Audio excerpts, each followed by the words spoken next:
우리의 생명의 주인 되시는 살아계신 하나님 아버지, 힘겨운 시간 속에서도 풍성하고 아름다운 가을을 맞이하게 하여 주셔서 진심으로 감사를 드립니다. 오늘도 거룩한 주님의 날 예배의 자리로 저희들을 인도하여 주시며 감사드립니다. 이 시간 십자가의 보혈로 저희들의 마음을 정결케 하여 주시고 성령의 임재가 가득한 이 예배가 되게 하여 주시옵소서. 보이지 않는 바이러스는 아직도 우리의 삶을 위협하며 많은 생명들을 빼앗아가고 있습니다. 특별히 이 시간 우리의 공부를 위해 기도드립니다. 여전히 성도들이 다 함께 모여 예배를 드리지 못하고 작은 교회들은 어려움 가운데 문을 닫고 많은 젊은이들이 직장을 잃고 날로 자살 숫자가 늘어가는 소식을 듣고 있습니다. 하나님 아버지, 저희들을 불쌍히 여겨 주시옵소서. 저희들의 무관심했던 것도 용서하여 주시옵소서. 지금 이 시대에 저희들에게 말씀하시는 하나님의 음성을 들을 수 있는 길을 열어 주시옵소서. 이 어려운 시기가 하나님의 은혜를 경험하는 때가 되게 하여 주시옵소서. 정신을 차리고 깨어 기도하고 싶습니다. 성령의 충만함을 저희들에게 부어 주시옵소서. 저희들 모두에게 성령의 충만함을 부어 주셔서 정말 하나님 앞에 부르짖는 기도가 저희들 안에 일어나게 주시옵소서. 또한 우리 교회가 성령 안에 하나 되게 하시고 믿음 안에 서로 협력하여 주님의 뜻을 이루어 나가는 하나님이 기뻐 받으시는 교회가 되게 하여 주시옵소서. 자녀들을 가르치는 선생님과 부모들에게 성령 안에 능력받아 말씀으로 자녀들을 가르치게 하여 주시고 자녀들은 어려서부터 말씀으로 양육되어져 주님 안에서 높은 자존감을 가지고 꿈을 꾸게 하시고 세상이 감당할 수 없는 지혜를 갖춘 영적인 리더들로 사용되게 하여 주시옵소서.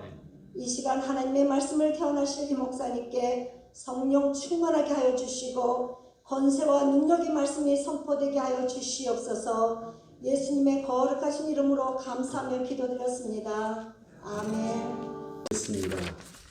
하나님 말씀은 로마서 11장 25절로 32절 말씀입니다. 제가 읽겠습니다. 로마서 11장 25절로 32절 말씀입니다.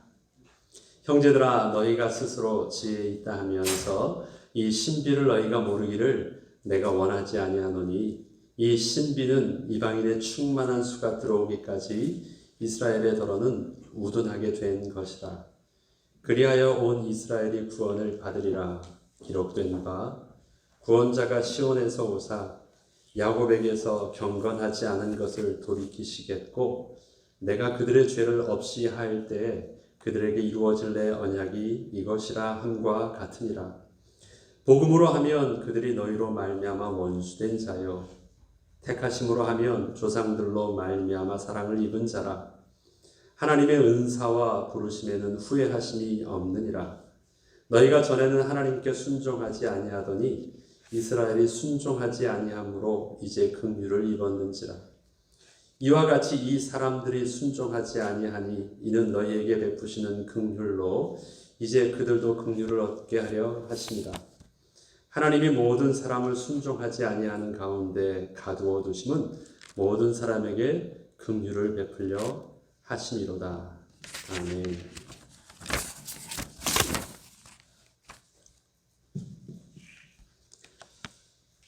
요즘 새벽 예배 때는 저희가 욥기서를 통해서 하나님의 말씀을 묵상하고 있습니다.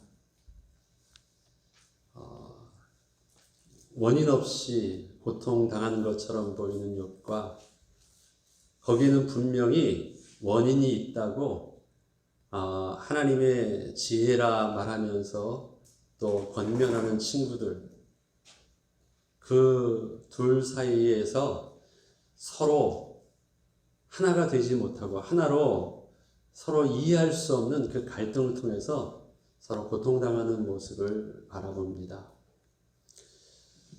저는 오늘 그 후회하심이 없는 하나님의 은사와 부르심이라는 내용을 통해서 여러분에게 이제 복음과 율법에 대한 부분들의 그 관계를 설명하려고 하는데, 특별히 신학적으로 뭔가를 말하려고 하지 않습니다. 할 의도가 아닙니다. 복음과 율법의 관계라는 것은 저희 신학교에서도 많이 다루었던 하나님의 신비의 주제이고 신학적인 내용입니다만 그렇게 어렵게 접근하지 않고 하나님께서 왜 이 비밀들을 서로 갈등할 것만 같은 이 복음과 율법의 관계를 바울은 왜 하나님의 신비라고 표현하고 있는지를 우리가 나누고 그 말씀을 묵상하려고 합니다. 여러분, 하나님의 은혜는 모든 구원을 얻은 자에게 동일하게 주어졌습니다. 하나님의 은혜, 뭘까요? 하나님이 일방적으로 택하신 하나님의 은혜는 구원받은 모든 백성들에게는 동일하게 주어져 있습니다. 그것이 우리가 구원받은 하나님의 비밀입니다. 어떻게 우리가 구원을 받았습니까? 모든 사람에게 동일합니다. 은혜로 구원을 받았습니다. 동일한 하나님의 은혜의 분량이 다 접근되었습니다. 그것은 하나님의 택하심이라고 표현을 합니다. 그리고 그것은 복음이라고 표현을 합니다. 은혜로 받은 것이니까요. 그런데 하나님의 그 은혜를 받은 하나님의 백성들에게 하나님께서 골고루 동일하게 주지 않으신 것이 있어요. 다르게 주셨다라는 말입니다. 그게 뭘까요? 그게 하나님의 은사예요. 어떤 이에게는 가르치는 자로, 어떤 이에게는 섬기는 자로, 어떤 이에게는 재능으로, 어떤 이에게는 또 베푸는 것으로 굉장히 다양하게 주셨습니다. 사람이 보기에는 그것이 좀 더 높낮이가 있고 더 능력이 더 있어 보이고 없어 보이지만 그것은 어떤 사람을 구분하는 데 쓰는 것이 아니라 하나님의 은사의 다양성으로 이해될 부분들입니다. 은혜를 통해서 구원받은 것은 동일한데 그 동일한 하나님의 백성에게 하나님의 이 땅에서의 선하신 계획을 이루기 위해서 각자에게 주신 하나님의 은사는 다양해요. 그 은사 속에서는 하나님께서 주신 선물이기 때문에 하나님의 축복들이 그 개개인에게 그 속에 담겨져 있습니다. 그런데 그 은사가요, 분명히 하나님께 받을 때는 모두 다 하나님께 받은 것이고 또 분명히 그 은사는 하나님의 은혜 가운데 내게 주어진 것이지만 그게 하나님과 나와의 관계는 문제가 없는데 그 은사가 성도들의 관계 속에서는요, 그것이 부딪힐 수도 있어요. 여러분, 이 형사들은 맨날 죄인들만 보고 잘못만 꼬집기 때문에 그 시각 자체가 또 어린 아이들을 귀엽게 하면서 가르치는 사람과는 시각 자체가 좀 달라요. 잘못됐다고 말할까요? 아니에요. 이거는 직업병이라고 표현할 수도 있고 아니면 그 은사의 특징일 수도 있습니다. 그렇게 봐야 되는 사람이니까. 그런데 그게 둘이 뭉치면요, 굉장히 달라져요. 그것처럼 하나님의 은사도 우리에게 주신 다양성 속에서 굉장히 다른 모습으로 서로에게는요, 그것이 갈등처럼 비춰지는 것들이 있을 수 있어요. 오늘 바울은 로마서 11장의 말씀을 통해서 마지막에 이 말을 하고 싶었습니다. 깊도다. 오늘 읽지는 않았지만 이렇게 표현을 합니다. 33절부터 보면요, 그 앞에 말을 다 고백한 후에 이렇게 말합니다. 깊도다. 하나님의 지혜와 지식의 풍성하며 그의 판단은 헤아리지 못할 것이며 그의 길은 찾지 못할 것이로다. 누가 주의 마음을 알았느냐? 누가 그의 모사가 되었느냐? 그렇게 하면서 이 하나님께서 하시는 그 하나님의 그 신비에 대해서 얼핏 보면 우리에게 있어서는 갈등될 수밖에 없는 그 은사와 부르심의 관계를 통해서 오히려 서로 갈등과 서로 싸움과 서로 모순을 발견하지 아니하고 하나님의 신비를 바울은 발견하였다고 감탄에 감탄을 하고 있는 것입니다. 어떻게 해서 그것이 하나님의 신비가 될까요? 얼핏 보면 이런데요. 하나님의 은사는 다양한 것이고 하나님의 부르심은 동일한 것입니다. 그런데 그것은요, 바울은 후회가 없으시대요. 우리가 볼 땐 다르잖아요. 하나님께 내가 받은 것 가지고 상대방을 보니까 틀려 보여요. 저 사람도 하나님께 자기가 받은 걸 가지고 또 상대를 보니까 틀려 보여요. 내가 틀리다고 판단할 수 있는 근거는 뭐예요? 하나님이 내게 주신 은사를 통해서 본 거예요. 그러니까 내 입장에서는 내가 옳은 것처럼 보여요. 안 그렇습니까? 나 분명히 하나님이 주신 은사 맞으니까. 그런데 그게 둘이 붙으니까 갈등이 돼요. 하나님 좀 실수하시는 거 아니에요? 이것을 유대인으로 보죠. 유대인에게는 하나님께서 은사로 뭘 주셨습니까? 율법을 주셨어요. 유대인에게서도 하나님께서 구원의 은혜는 율법 이전에 아브라함을 택하시는 은혜를 통해서 은혜로 구원을 얻었어요. 그런데 유대인에게는 하나님의 뜻을 이루기 위해서 주신 축복의 은사가 뭐였어요? 율법을 주셨어요. 이방인도 하나님께서 택하신 먼저 창세전부터 계획하신 은혜가 있었어요. 그런데 그 이방인들에게 있어서는 또 하나님께서 은혜로 뭘 주셨냐면 예수 그리스도를 구주로 영접하는 주님을 주셨어요. 율법 때문에 구원을 얻거나 아니면 율법이 아닌 것 때문에 구원을 얻은 것이 아니라 구원은 조건 없는 무조건 하나님의 은혜의 택하심이 먼저 된 것입니다. 그리고 저들에게 하나님의 선하신 일들을 이 땅에 복음을 이루기 위해서 주신 것이 무엇입니까? 율법을 주셨고 그 다음에 복음의 비밀도 주셨습니다. 양쪽 진영에서 말입니다. 하나님이 내게 주신 복음이라는 것, 예수 그리스도를 믿으면 구원을 얻는다는 그 복음이라는 것을 구원의 유일한 조건으로 삼아서 상대를 보니까 유대인들에게는 뭐가 없어요? 구원의 비밀이 없어. 왜? 예수를 부인하니까. 그러니까 정죄해요. 율법을 붙잡았어요. 그들은 그 율법을 통해서 구약에 하나님을 만났고 죄사함을 받았고 하나님의 은혜를 누렸어요. 그리고 하나님이 주셨던 증거들이 있고 그것에 대한 얼마나 큰 증거가 있었는지 그것을 함부로 다뤘다가는 다 죽임을 당하는 하나님의 거룩하신 비밀들도 있었던 것을 잘 알아요. 그게 율법이에요. 그것을 가지고 이방인을 보니까 저들은 율법이 없어. 하나님을 알지도 못해. 그러니까 정죄를 해요. 양쪽 다 근거는 뭐예요? 하나님이 주신 것 가지고 해요. 둘 다 하나님이 주신 것 가지고 하나님 싸워요. 한국에는 이런 말이 있습니다. 교단이 자꾸 불러지니까 예수교하고 기독교하고 싸운다는 말을 해요. 사실 똑같은 말이거든요. 예수교와 기독교와 싸운다고 해요. 다르지 않는데 그것이 서로에게 다름이 돼가지고 갈등한다는 거예요. 가만히 지금 바울이 보니까 바울은 처음에는 어떤 사람이었습니까?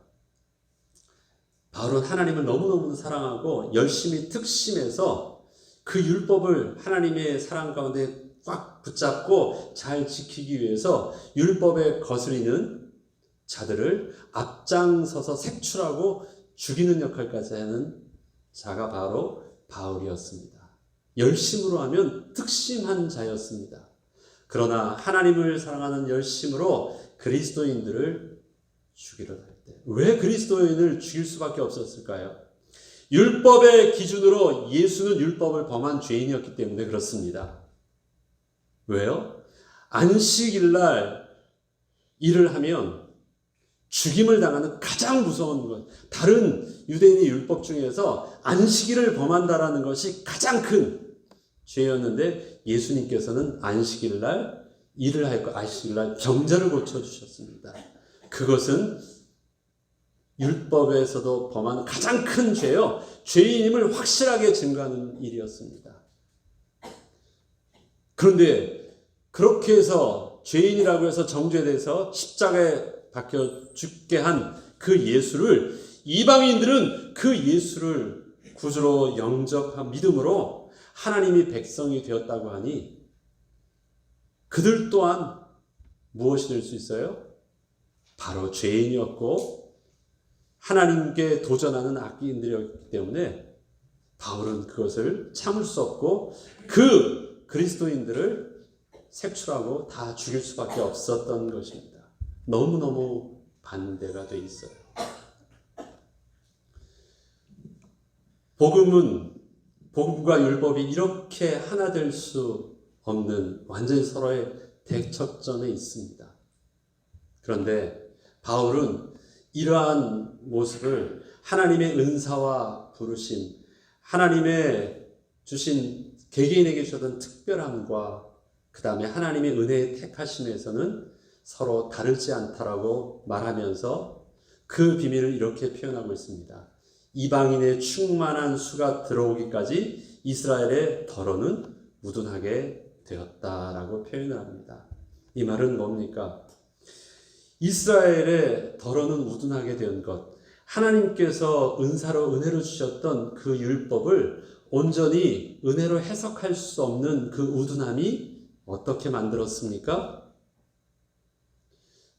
온전히 하나님의 복음 가진 자들을, 하나님께서 이 땅에 와서 들려주시는 선지자들을 죽이고 또 약속하셨던 예언하신 대로 오신 그 메시아를 십자가에 못 박는 일들을 하게 된 그 미련함 속에 빠지게 된 것입니다.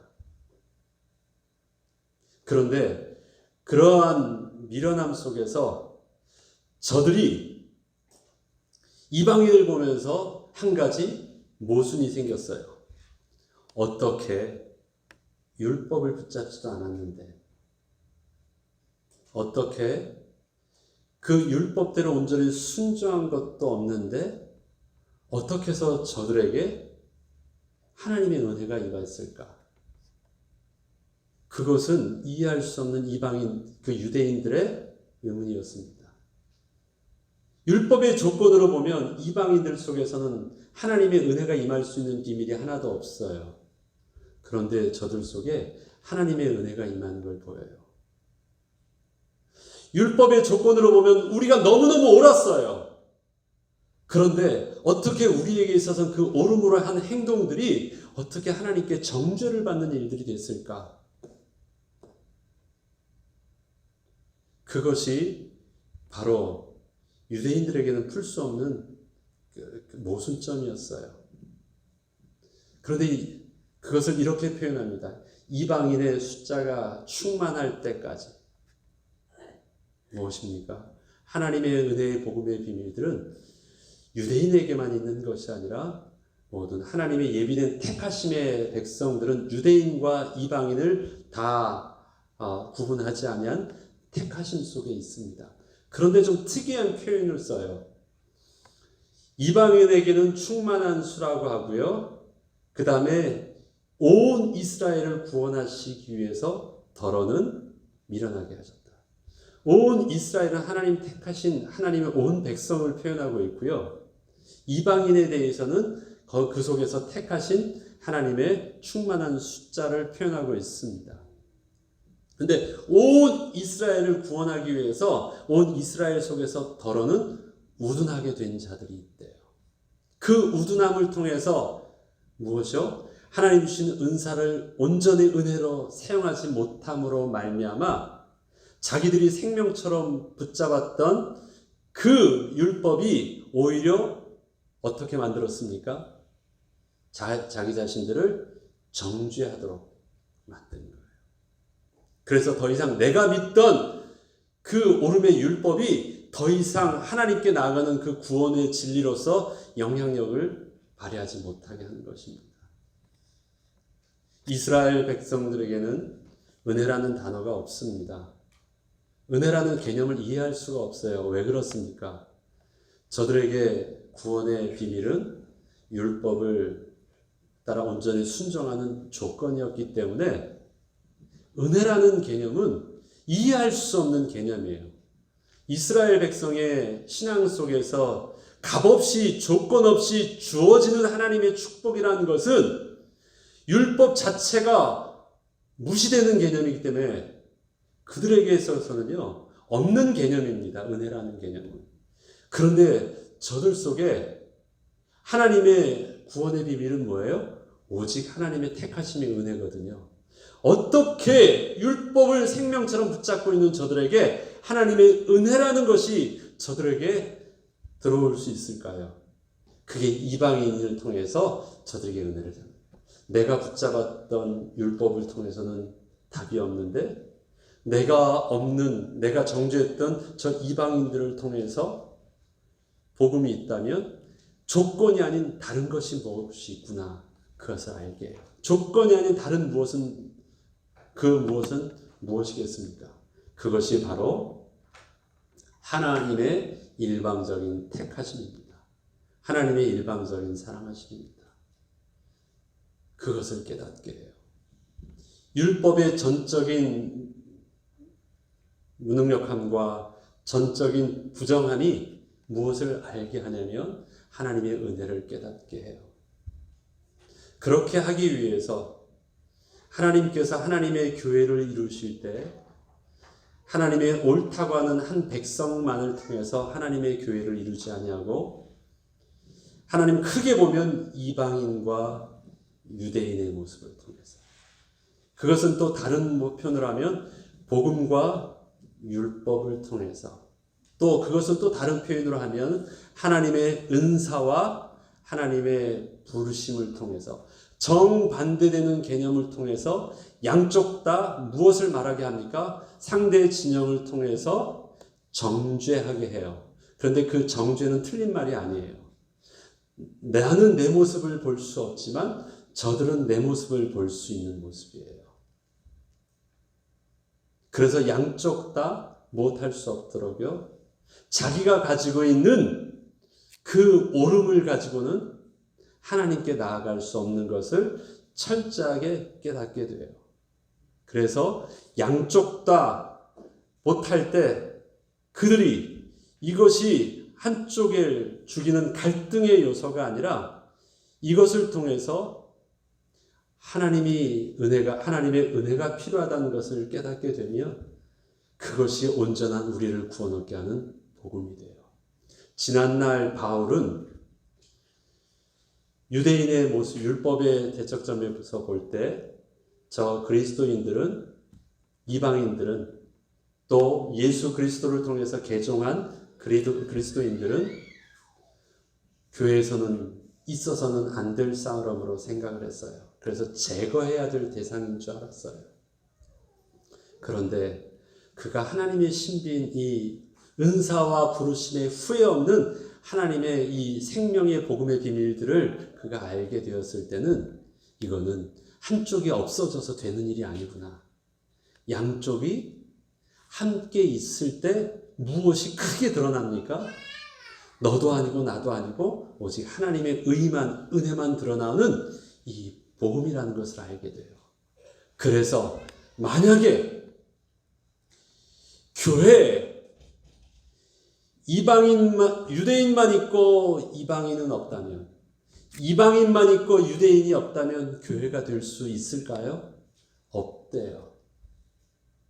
무슨 말이냐면 나의 옳음만 있고 이것으로만 하나가 되어진다면 그곳에 율법만 남기 때문에 하나님의 복음이 온전하게 되어질 수 없대요.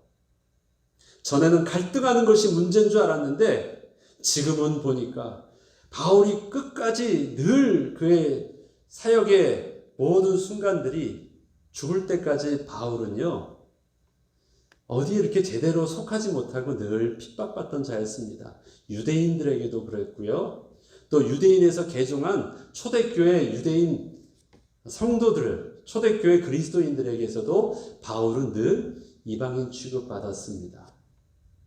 그래서 늘 스스로 늘 그렇게 제대로 대우받지 못하고 지났어요. 그래서 늘 변방으로 이방인 전도하면서 살았어요.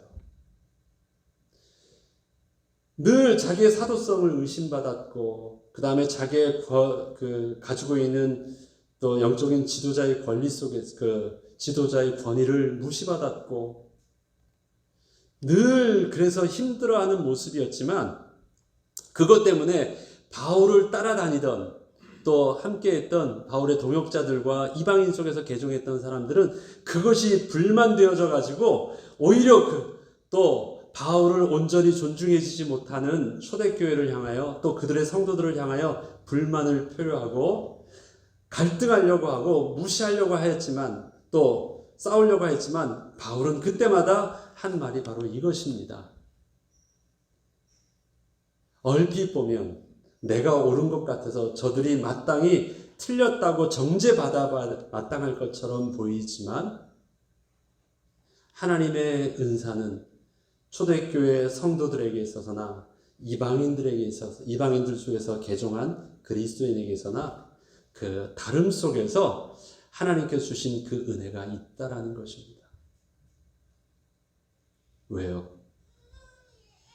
내가 가진 그것 가지고 저들을 비판하라고 쓴 것이 아니라 내가 가진 이 복음의 은혜를 가지고 저들을 보니까 저들 속에서도 하나님의 은혜가 필요한 부분들이 있고 또 저들이 우리를 볼 때도 우리도 하나님의 은혜가 필요한 부분들을 알게 돼요. 그래서 교회에는 무엇만 많습니까? 하나님의 의만 온전히 남도록 하여 주십니다. 제가 앞서서 특별히 오늘 이걸 신학적으로 여러분들이 이해하지 않기를 원했던 것은 그것입니다. 저와 여러분에게 하나님의 부르심의 은혜는 동일합니다. 그래서 우리가 예수 그리스도를 통해서 우리의 신분과 우리의 인종과 그 어떤 것과 상관없이 동일한 하나님의 자녀된 권세를 얻게 된 하나님의 백성입니다. 근데 저와 여러분에게 주신 하나님의 은혜가 참 다양해요. 직분을 통해서도 저처럼 목회자로 가르치는 자가 있고 또 직분을 통해서 우리 장로님처럼 교회에서 이렇게 행정적으로 섬기는 자가 있고 또 우리 권사님들처럼 또 권사님들 중에서도 다양한 은사를 통해서 다양한 모습으로 다 섬깁니다. 다 똑같으면 어떻게 해요? 교회가 돌아갈 수 있습니까? 돌아가지 못해요. 다 똑같지 않아요. 그 다양성이 각자 위치에서 찬양을 통하여 또 교육을 통하여 또 섬김을 통하여 행정을 통하여 또 다양하게 그렇게 쓰임받고 있습니다.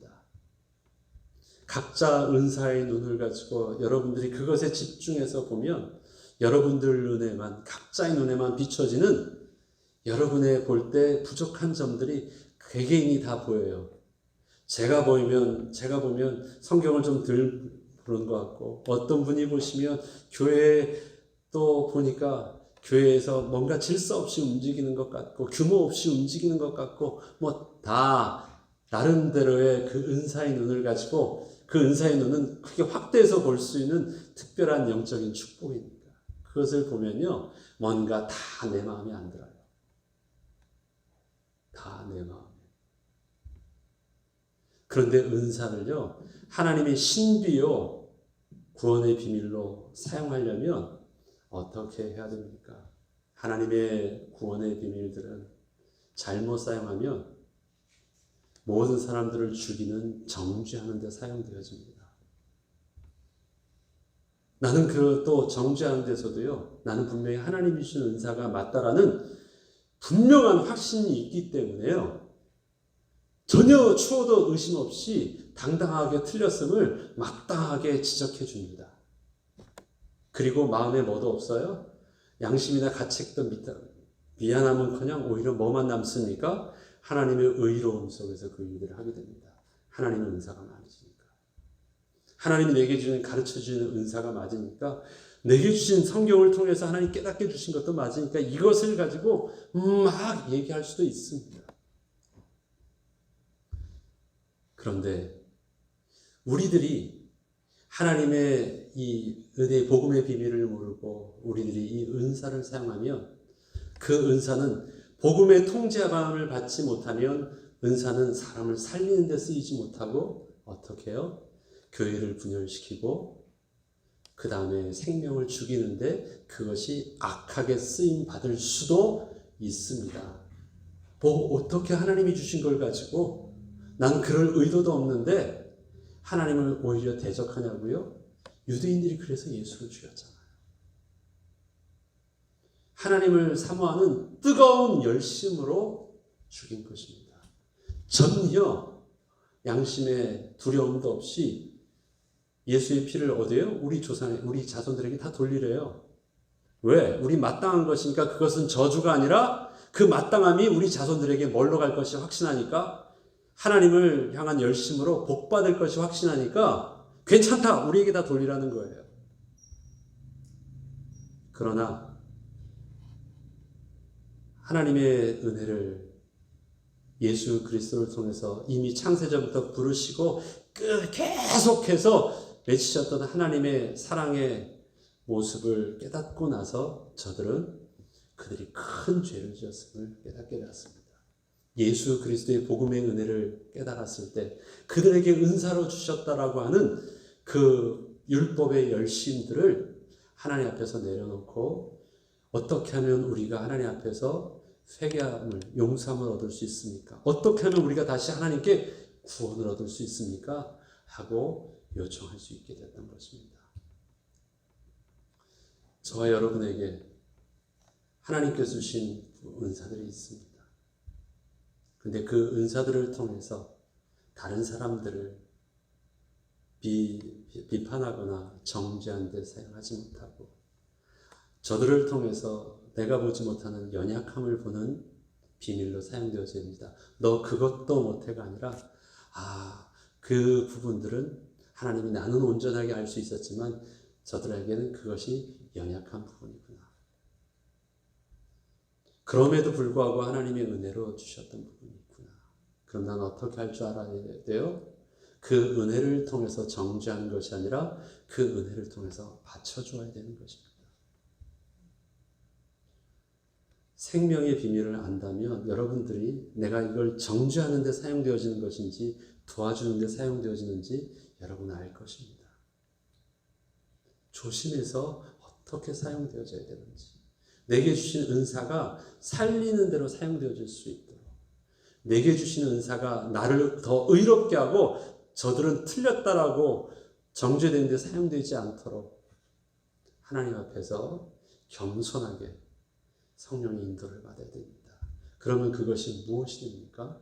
하나님이 주신 성령의 열매로서의 열매를 거두게 될 것입니다. 그렇지 않으면 우리의 은사들은 교회를 분열하고 사단의 도구로 온전히 쓰여지게 될 것입니다. 우리 이선호 권사님이 어제 그 말씀을 새벽 예배 끝나고 하시더라고요. 본인이 욥기를 볼 때 욥기서에서 아무리 자기가 당신이 보셨어도 욥의 말과 또 욥의 친구들에게 하는 말이 욥의 말은 맞고 친구들의 말은 틀리다고 생각이 안 들었대요. 아니, 욥도 맞고 친구들의 말도 하나도 틀리지 않는데 이 문제가 너무너무 모순되어지는 것이 힘들었다라는, 이해되지 않는 난제였다라고 표현을 하시더라고요. 여러분 욥기서를 읽으면 그렇지 않습니까? 왜 그렇습니까? 하나님이 우리를 그보다 먼저 사랑하셨던 구원의 은혜, 원죄의 문제를 하나님께서 해결해 주셨다는 것을 우리가 그 앞에 보지 못하면 각자 받은 은사 속에서 내가 연구한 건, 내가 옳다고 하나님께 받았던 은사를 통해서는요, 둘이 갈등할 수밖에 없어요. 그 은사 이전에 하나님의 택하심으로 먼저 보면 그것은 둘 다 뭐한 자예요? 하나님의 사랑을 받은 자예요. 복음으로 하면 어떻게 해요? 서로, 율법으로 하면 어떻게 해요? 서로 원수된 자였잖아요. 틀리니까. 근데 그보다 앞선 하나님의 택하심의 은혜로 보니까 뭐예요? 사랑을 입은 자들이란 걸 알게 돼요. 그렇게 보니까 욥과 그 다음에 욥의 친구들의 말이 그렇게 모순되게 보이지 않는 거예요. 둘 다 뭐가 없는 걸 우리는 알게 돼요? 둘 다 하나님의 은혜를 아직 깨닫지 못한 상황이구나. 그걸 알게 되는 거예요. 그래서 마지막 어저께 지난주에 말씀드렸던 욥기서의 결론처럼 어떤 고백을 양쪽 다 하게 됩니까? 욥은 스스로가 하나님의 은혜 가운데 지난주에 말씀드렸죠. 나도 알지 못하는 말을 내가 막 함부로 찌그렸다라고 얘기합니다. 그리고 하나님께서 욥의 친구들에게는 뭐라고 얘기해요? 너의 모든 모습들을 네가 정죄했던 그 욥에게 가서 욥이 너희들을 위해서 기도하면 응답을 너의 모든 것들을 다 회복시켜 주실 거예요. 결국은 어떻습니까? 양쪽 다 그래요. 하나님 앞에서 은혜를 입게 하십니다. 그래서 둘 다 하나님이 욥만 복 주시고 욥의 친구들은 정죄하시고 그러지 않으셨어요. 결국 욥기의 결론은 무엇입니까? 욥을 욥대로 회복시켜 주시고 욥의 친구들도 그 은혜 가운데 다시 회복시켜 주시는 것으로 봅니다. 하나님이 우리를 통해서 교회가 교회 되기를 원하십니다. 그리고 저와 여러분의 직분 은사가 하나님의 은혜 받은 백성이 성령의 열매를 맺는 그것으로 사용되어지기를 원하십니다. 다 주신 은사 하나님이 주신 것 맞아요. 그리고 하나님은 후회함 없이 주셨습니다. 모순되지 않아요. 갈등되지 않아요. 혹시 여러분이 갈등되어지는 것을 느낍니까? 아, 이거 뭔가 잘못됐다. 갈등되지 않는데 왜 갈등될까? 그 속에서 저와 여러분의 하나님 앞에서의 부족함과 죄성을 내어놓고 이것이 갈등되어지지 않은 하나님의 은사로서 하나님의 공동체가, 하나님의 교회가 잘 쓰임받게 하여 주시옵소서. 저와 여러분이 기도하고 주신 은혜의 직분을 잘 감당하며 누릴 수 있어야 되겠습니다. 그리고 우리의 다름을 인종도 종교도 또 언어도 다양한 것이 달라 보인다 할지라도 그럼에도 우리가 하나 될 수 있는 영적인 비밀, 하나님의 은혜의 비밀 속에서 복음 안에서 하나 되는 축복들을 우리 주님의 교회는 누리기를 주의 이름으로 축원합니다. 기도하겠습니다. 하나님 아버지 감사합니다. 하나님의 은사와 하나님의 부르심은 후회가 없으십니다. 우리에게 주셨던 하나님의 개개인에게 주셨던 은사들이 우리를 모두 하나님 백성 되게 했던 은혜와 더불어 하나님 모순되지 않는 하나님의 영적인 비밀들을 우리가 주 안에서 누리기를 소원합니다. 그래서 주의 이름으로 우리의 다름이 함께 모였다 할지라도 그것이 우리를 고통스럽게 하고 그것이 우리를 갈등하게 하는 것이 아니라 오히려 우리의 그 다름이 하나님의 은혜와 하나님의 의가 온전히 들어가는 영적인 비밀이요 참 교회가 교회되는 비밀로 온전히 쓰임받게 하여 주시옵소서.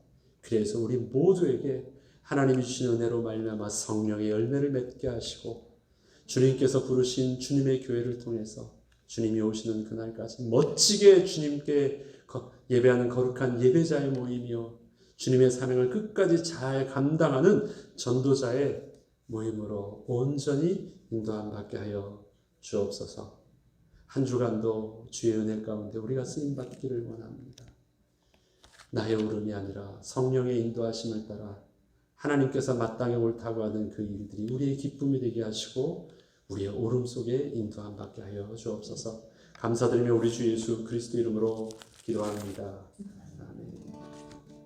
우리 다 같이 이제는 우리 주 예수 그리스도의 은혜와 하나님 아버지의 사랑하심과 성령님의 내주 인도 교통 충만하심이 하나님의 은혜로 부르심을 받고 택하심을 입은 백성이 주의 은사를 축복의 선물로 받아 온전히 주님의 교회를 섬기며 이 땅에 하나님 나라를 회복하기를 소원하므로 온전히 쓰임받기를 소원하므로 성령의 인도받기를 소원하는 주의 백성들에게 또 주님의 교회 위에 지금부터 영원토록 함께 있을지어다.